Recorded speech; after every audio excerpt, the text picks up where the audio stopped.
बहुत सिंपल है। आप सभी लोग एक चीज जानते हो, अकाउंटिंग की पूरी दुनिया के अंदर में डेबिट क्रेडिट के अलावा और कुछ नहीं है। जैसे अगर मैं मैथ्स की बात करूं तो plus minus divide multiplication and कुछ नंबर्स, दैट्स इट। उतना तो अकाउंटिंग में है भी नहीं। अकाउंटिंग में क्या है? बस डेबिट एंड क्रेडिट। आपको बस ये डेबिट क्रेडिट के साथ सही तरीके से खेलना आ गया तो अकाउंटिंग में और कुछ नहीं। मुझे एक बात बताओ, बिजनेस जब भी कोई इंसान करता है तो बिजनेस के अंदर में सबसे पहले क्या होता है? ट्रांजैक्शन। और जैसे ही ट्रांजैक्शन हुआ हमें उस ट्रांजैक्शन को सिस्टमेटिकली रिकॉर्ड करना पड़ता है अपने बुक्स ऑफ अकाउंट्स में। बस सारा खेल वहीं से शुरू होता है। कहां से? रिकॉर्डिंग से। सो जैसे ही बिजनेस के अंदर में कोई फाइनेंशियल ट्रांजैक्शन हुआ, फाइनेंशियल ट्रांजैक्शन का मतलब क्या बेटा? आसान भाषा में मनी और मनी वर्थ में बिटवीन टू पार्टी और पर्सन अगर कुछ लेन देन होता है। फॉर एग्जांपल ये पार्टी 1 है, पार्टी 1 की अगर मैं बात करूं, ये पार्टी 2 है। मान लो पार्टी 1 पार्टी 2 को कुछ दे रही है, मान लो गुड्स दे रही है या सर्विसेज दे रही है, यस और नो। बदले में पार्टी 2 से हमें क्या मिलेगा? मनी और मनी वर्थ में कुछ मिलने वाला है। सो आसान भाषा में फाइनेंशियल ट्रांजैक्शन का मतलब होता है if there is an exchange between two party or between two person in money or money worth, तो उसे हम लोग प्यार से क्या बोलने वाले? Financial transaction. फाइनेंशियल ट्रांजैक्शन यानी exchange in money or money worth. उसके बाद में ध्यान से सुनना बेटा, अब जब कभी भी मैं जर्नल एंट्री की बात करूं, फाइनेंशियल ट्रांजैक्शंस को हमें क्या करना है? रिकॉर्ड करना है। So to record the financial transaction हमें एक बहुत सिंपल सा रूल याद रखना होगा। और मैंने क्या किया, आपके ब्रह्मांड के जितने भी अकाउंट्स हैं सारे अकाउंट्स को 10 कैटेगरी में क्लासिफाई किया। ये ऊपर के 5 एसेट्स। एसेट्स का मतलब क्या बेटा? कैश, कार, है ना, ये देखो car, computer, furniture, land, building, copyright, patent right, plant, machinery, yes or no, ये सब क्या है? एसेट्स। आसान भाषा में एसेट्स का मतलब होता है property of every description of the business, या हर वो रिसोर्सेज जिसका बिजनेस को फ्यूचर में भी इकोनॉमिक बेनिफिट मिलने वाला है, उसे हम लोग प्यार से क्या बोलने वाले? एसेट्स। एसेट्स के बाद अगली टर्म कौन सी थी बेटा? फटाफट से बता दो। ड्राइंग्स। ड्राइंग यानी withdrawal of the investment by the owner from the business. Owner ने अगर बिजनेस से पर्सनल पर्पस के लिए अगर कुछ विड्रॉ किया होगा इन मनी और मनी वर्थ, तो हम लोग उस विड्रॉल को क्या बोलेंगे? ड्राइंग। उसके बाद में डेटर्स। डेटर्स यानी पार्टी और पर्सन फ्रॉम हुम मनी और मनी वर्थ में हमें कुछ लेना है। पार्टी और person from home amount is receivable. बच्चों हम लोग अभी क्या देख रहे हैं? जर्नल एंट्रीज कैसे पास करना है। बस उसके लिए एक छोटा सा आपको एक 5 to 7 मिनट के अंदर बता देता हूं कि जर्नल एंट्रीज पास कैसे की जाती है। सो जर्नल एंट्री पास करने के पहले आपको कुछ बेसिक टर्म समझना जरूरी है, एक बेसिक रूल समझना जरूरी है। बस उसके बाद उस रूल को अप्लाई करना है। सिंपल 3 स्टेप के अंदर में आप लोगों की एंट्रीज पास हो जाएगी, चाहे वो एंट्री आपकी 11th 12th की हो, सीए फाउंडेशन इंटर फाइनल की हो, चाहे कहीं की भी एंट्री हो। सो हम लोगों ने कौन कौन सी टर्म समझी? Asset, drawing, debtors. डेटर्स यानी पार्टी और person from whom amount is receivable। Debtors के बाद क्या है बेटा? Expenses. Expenses are the operating payments of the business for smooth operations of the business. हम लोग जो भी कुछ पेमेंट्स कर रहे हैं, जैसे सैलरी दे रहा हूं, रेंट दे रहा हूं, कमीशन दे रहा हूं, डिस्काउंट दे रहा हूं, वो सब क्या है मेरे लिए? एक्सपेंसेस। एक्सपेंसेस के बाद में अगली टर्म क्या है बेटा? बताओ मुझे। लॉसेस। पेमेंट आउटफ्लो तो हो गया बट मुझे कोई बेनिफिट नहीं मिला, उसे हम लोग क्या बोलेंगे? लॉस। फॉर एग्जांपल बिजनेस से कैश चली गई, कैशियर कैश चोरी करके भाग गया, आउटफ्लो हो गया, कैश चला गया, बट मुझे बताओ उसका कोई बेनिफिट मिला? नो। इसलिए हम लोग उसे कहते हैं लॉस ड्यू टू थेफ्ट। आग लग गई, माल जल गया, माल चला गया बिजनेस से, loss due to fire, yes or no, loss due to earthquake, loss due to flood, है ना। तो इन सारी टर्म्स को हम लोग क्या बोलेंगे? लॉस। उसके बाद ध्यान से सुनना बेटा, अब ये कैटेगरी के अकाउंट बिजनेस में अगर बढ़ते हैं तो हम लोग इन्हें क्या करेंगे? डेबिट।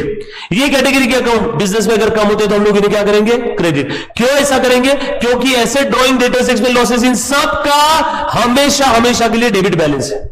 इन सबका हमेशा कौन सा बैलेंस रहेगा? Debit balance. सो बहुत सिंपल है बॉस, दुनिया का हर वो अकाउंट जिसका डेबिट बैलेंस है, कौन कौन से अकाउंट है?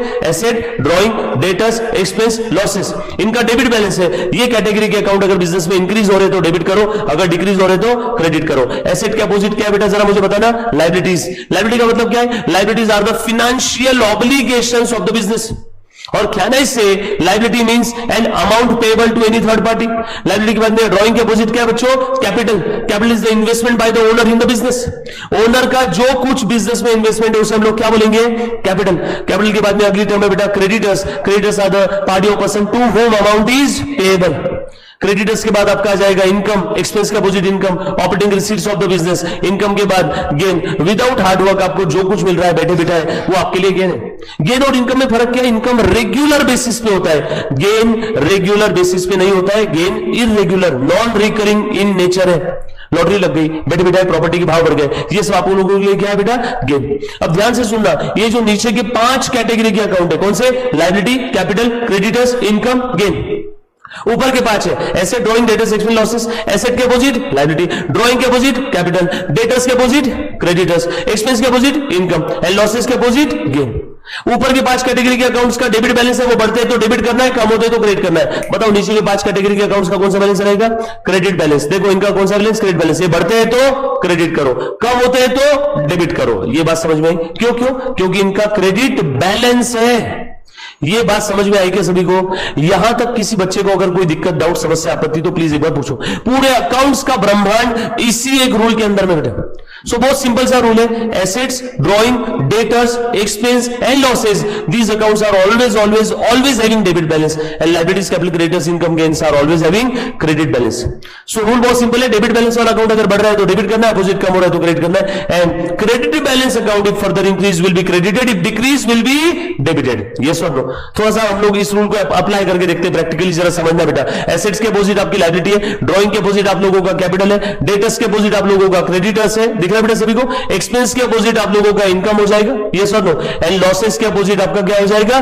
गेन हो जाएगा, है? इस रूल को एक बार हम लोग अप्लाई करके देखते हैं अच्छे से। देखो तो वही अपना रूल है क्या? एसेट्स, ड्रॉइंग, डेटर्स, मुन्ना ध्यान से सुनना, एसेट्स, ड्रॉइंग, देखो एक बार, assets, drawing, debtors, expense and losses are always having debit balances and liabilities, capital, creditors, income and gain are always having credit balances. Rule बहुत सिंपल है, डेबिट बैलेंस वाले account अगर बढ़ते हैं तो डेबिट करो, अपोजिट कम होते हैं तो क्रेडिट करो। एक सिंपल सा एग्जांपल लेते हैं, मान लो कार परचेज किया, यस और नो? तो आप लोगों को देखो ये सामने ट्रांजैक्शन आ गया, कार परचेज किया और कैश पे कर दिया। तो जब भी जर्नल एंट्री पास करने की बारी आएगी तो हमें 3 स्टेप फॉलो करना है। Step number 1, identification of account. सबसे पहले तो ये पता लगाओ कि अकाउंट्स कौन कौन सा बन रहा है। Step number 2 and step number 3, कोई भी जर्नल एंट्री हो, चाहे एडजस्टमेंट हो, चाहे 11th 12th की हो, चाहे सीए फाउंडेशन इंटर फाइनल की हो, जब भी जर्नल एंट्रीज पास करने की बारी आई तो वहां पे हमें बस ये 3 स्टेप फॉलो करना है। स्टेप नंबर 1 क्या है बेटा? स्टेप नंबर 1 है आइडेंटिफिकेशन ऑफ अकाउंट। कौन कौन से अकाउंट पे इंपैक्ट होगा? मैंने कार परचेज किया, कैश पे कर दिया, तो कौन कौन सा अकाउंट बनेगा? Car account and cash account. अब मुझे एक बात बताओ, ये कार अकाउंट कहां पे क्लासिफाई होगा? एसेट्स में, drawing, debtors, expense, losses, liability, capital, creditor, income, gain. Assets का कौन सा बैलेंस है बच्चों? Debit balance. तो कार का भी कौन सा बैलेंस आ जाएगा? Debit balance. डेबिट बैलेंस का रूल क्या है? बढ़ता है तो डेबिट करो, कम हुआ तो क्रेडिट करो। तुम बताओ, कार परचेस करने की वजह से बिजनेस में कार एज एसेट बढ़ रही है कि कम हो रही है? कार आ रही है, जा रही है? आ रही है। कार बढ़ रही है तो हम लोग क्या करेंगे? उसको डेबिट। और कार कम होती है तो हम लोग क्या करेंगे? उसको क्रेडिट। तुम बताओ यहाँ पे कार बढ़ रही है, कम हो रही है? बढ़ रही, इसलिए अपसाइड एरो पे सर्कल लगा दिया मैंने। और ये देखो, इसीलिए मैंने फाइनली बता दिया कि थर्ड स्टेप के अंदर में क्या होगा बेटा? Car account will be debited. And दूसरा कौन सा अकाउंट बना था अपना? कैश। कैश को क्लासिफाई करो, कैश एसेट है, ड्रॉइंग है, debtors, expense, losses, liability, capital, creditor, income, gain.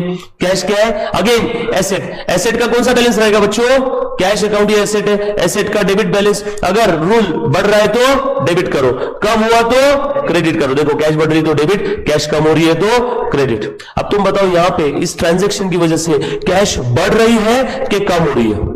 मैंने कार परचेज किया, कैश पे कर दिया, यानी कैश कम हो रही है, डाउन साइड एरो पे मैंने सर्कल लगा दिया। ये बात समझ में आ गया? इसीलिए कैश अकाउंट क्या हुआ बेटा? यहाँ पे क्रेडिट होने वाला है। अब तुम मुझे एक बात बताओ, कितना सिंपल सा रूल है। ट्रांजैक्शन चाहे इजी लो, चाहे डिफिकल्ट लो, इस ब्रह्मांड का कोई भी ट्रांजैक्शन लो, हर ट्रांजैक्शन इस रूल के अंदर में सेट होता है।